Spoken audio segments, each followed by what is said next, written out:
mana nkiza, Yezu ngwino nzahure, ariko mana wagiye hehe? Nyagasani ubishatse wankiza.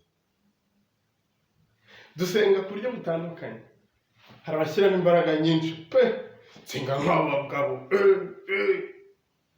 hari n'aboroshye, senga nk'abagore,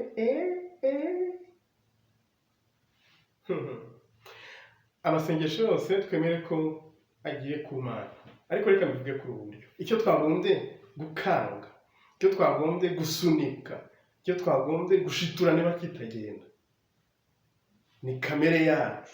Tugomba guhata tuti genda, haguruka, usanga Imana igukize. Sanga Yezu niwe buruhukiro, niwe mukiro. Maze twagera imbere y'Imana, aho dusengera ku buryo butandukanye, tukiyoroshya. Nyagasani, dore ni imbere yawe, uranzi, ngirira ubuntu. Kuko turi abanyantege nkeya. Uyu munsi nashatse ko tuzirikana kuri Matayo 8, umurongo wa mbere kugera ku wa 4. Yezu n'umubembe. Yezu aramanuka umusozi. Iyo bamwe bamanuka, abandi babazamuka. Hari n'abatambika. Ubwo nibwo buzima butandukanye. Twemere ko kumanuka, kuko hari n'abatsuka bagasanga bagezeyo, byoroshye kurusha kuzamuka.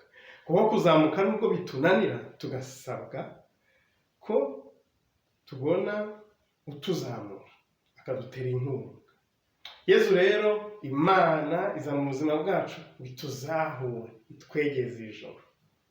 Yezu aje kuzamura umuntu, aje kumuha lift, atari nka za zindi bakobwa mu kubibasira, ariko niko bavuga, lift za zindi zitera inda, si nk'izo ngizo.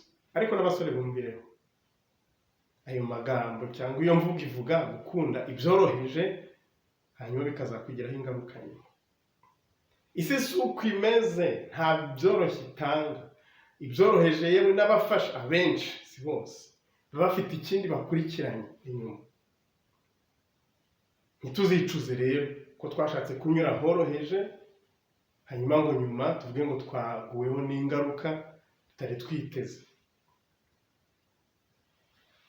Iby'isi ibyinshi ni imibare.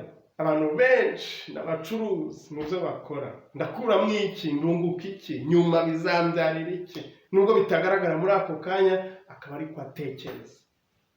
Ariko twese ntabwo tugomba kumera gutyo, ngo tube abanyamibare gusa mu buzima bwose, mu byo dukora byose, ntawe ugira neza, ntawe wafasha. Oya, twigana Imana.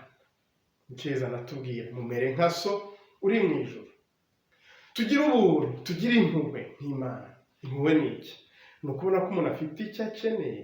Ni ukuvuga ko wabonye ko umuntu afite aho yagombye kuva akagera ahandi agera, ukamugoboka, ukamufasha, udategereje indi nyungu, nk'uko Imana ibigenza. Twigane Imana rero. Umubembe, indwara igaragara ku mubiri. Umuntu baramuhezaga, bakamuhunga, bakamuha n'inzogera, akagenda avuga ngo muve mu nzira, uwahumanye atabanduza. Ruharwa araje, tukabivuga neza mu Kinyarwanda, igisambo ni igifashwe. Aho koko niwe mubi, uwo niwe mubembe nyawe. Hari ababembe benshi ku mutima batambuka mu nzira, nta kibazo bafite, ariko imitima yaramunzwe. Uwo mubembe bagatinya kumwegera. Kubera iki batinyaga kumwegera? Natwe twivuge, kubera iki dutinya kwegera wundi usa nabi, wa murwayi, wa mukene, ku buryo bwose butandukanye? Ntabwo ari uko turi gushaka ko bitatwanduza, oya, ahubwo turatinya iki?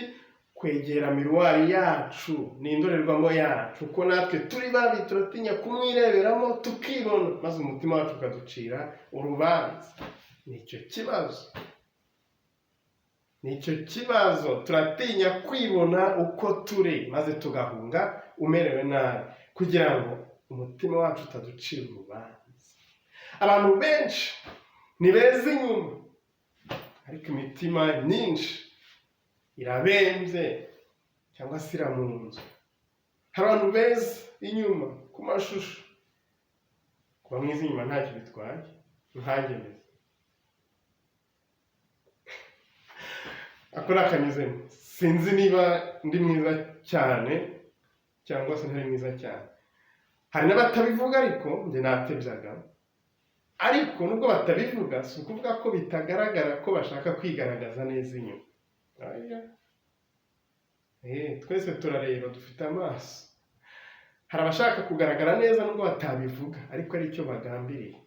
Ariko si ubwo bwiza nk'ubwo nabivuze ngo nanjye ngo ndi mwiza. Bw'inyuma ni icyo kibazo. Ntabwo ari Imana idushaka ko tuba beza inyuma gusa, nabyo ni byiza, ariko nitube beza n'imbere.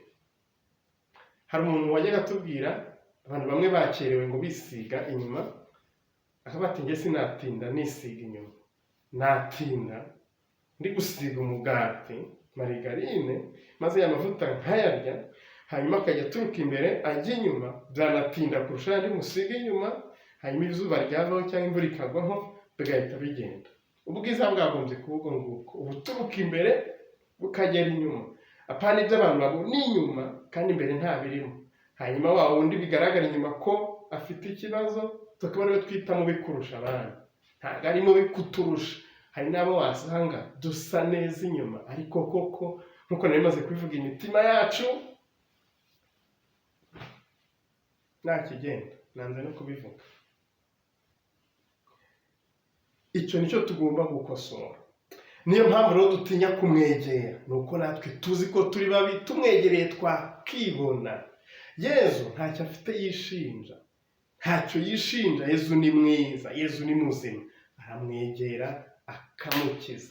Natwe turi bazima twakiza abandi.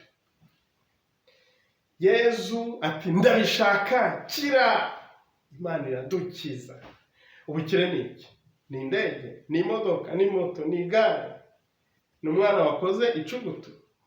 Oya, umanza atari icyo ngicyo. Nabyo ni byiza ko tubikeneye muri ubu buzima, ariko ubukire nyabwo ni ubuhe? Twabwumvise aha, nubwo akenshi twambara ikirezi ntitumenye ko kera. Ubukire ni ubuzima. Yezu ahaye umuntu ubuzima, aramukijije. Natwe Imana yaduhaye ubuzima, yaradukijije. Twaradamaraye, ahubwo akenshi ntitubimenya. Hari abantu benshi bazima batajya bashima Imana, bahora baganya kandi ari bazima. Niduhere kuri iyo ngabire, kuri ubwo bukire shingiro ry'ubundi bwose, dushimira Imana, maze ubwo bukire bubyare n'ubundi, butubyarire n'ibidufasha muri ubu buzima tukirimo. Kandi iyo myumvire y'uko ubwo buzima ariko bukire nyabwo bizatume tugera n'ahandi hari ubuzima nyabuzima hamwe n'Imana tubana iteka. Yezu yamubwiye ngo ntubivuge, ntubivuge. Yezu nta gahato dushyiraho. Nahise ntekereza, muri iyi minsi hari abantu benshi bigisha, abahanuzi babaye benshi, nta gahato. Ariko ko hatarimo agahato, ni ukuvuga ngo nta nubwo hagomba kuzamo ubujiji. Ujye wireberanye, urebe igikwiriye, urebe inzira nyayo, uyikurikize. Urinde abaguhata. Hari abadahata bakaryohereza, nka ya rifuti ya mbere navuze. Yesu aramubwira ngo utanga ituro bibe icyemezo. Ntabwo ngiye kuvuga ku by'amaturo, ahubwo ndagira ngo mvuge ngo aramusubiza mu buzima busanzwe. Kumenya Imana si ukumera amababa ngo uguruke, oya. Kumenya Imana ahubwo ni ugusubira mu buzima busanzwe, ukaba muzima, ugatanga ubuzima. Uyu muntu usaba Yezu ngo namukize, c'est le cri de la détresse humaine. Aratumbye twese. Yezu muzahuye akamuzahura, akamuhagurutsa, akamukura muri ubwo burwayi. C'est le Dieu qui relève l'humanité. Imana niyo izamura umuntu, niyo idukiza twese. Baba n'abatabyemera, Imana niyo itugize. Ko twese turi hasi, Imana ikatuzamura. uyu muntu rero usabye ngo Imana nimukize, nitumuvugiremo, natuvugire, nituvuge nkawe natwe ngo Mana tuzahure, maze Imana ituzamure kuko twabishatse, kuko twabyumvise, kuko twabyemeye. Hanyuma rero ikindi ngira ngo mvuge ko Yezu agufasha akaboko ngo akuzamure. Niba afite amaboko abiri, watekereje ko afite n'undi afashe mu kibumoso cyangwa mu kiburyo, noneho nawe ugaha undi akaboko iruhande rwawe, nawe ukamuzamura, maze iyo sheni ikaba ndende, tukazamukira rimwe tugafasha. Aho wibwira ko wazamutse wizamuye, nawe n'Imana yakuzamuye, kuki wowe utazamura undi? Ariko niba warazamutse inyuma gusa, umutima utarazamutse, uzahora utinya koko gusanga umukene, gusanga umurwayi, kugira ngo utareba ukabona ya shusho yawe irimo imbere. Niba Imana yarakuzamuye, nawe zamura mugenzi wawe, bizakubera ikimenyetso cy'uko wazamutse inyuma, ko kumerewe neza ni byiza, ariko ko n'umutima wawe utasigaye, ko wazamutse kandi ugenda uzamuka kugeza ubwo uzagera ku Mana. Yezu rero akijije umubembe, ni twebwe twese akiza mu bubi bwacu, ubugaragara n'ubutagaragara. Natwe rero kimwe na Yesu tuzamure mugenzi wacu, kibe ikimenyetso cy'uko natwe twakize, maze twese tuzazamuke tubane n'Imana Data. Yezu, Imana idusanga muri ubu buzima, nitume tubaho neza muri ubu buzima, tutarwaye, tudafite ibibazo biduhangayikishije byinshi, dufite umugisha wayo, tube muri ubu buzima turi bazima, maze natwe dutanga ubuzima.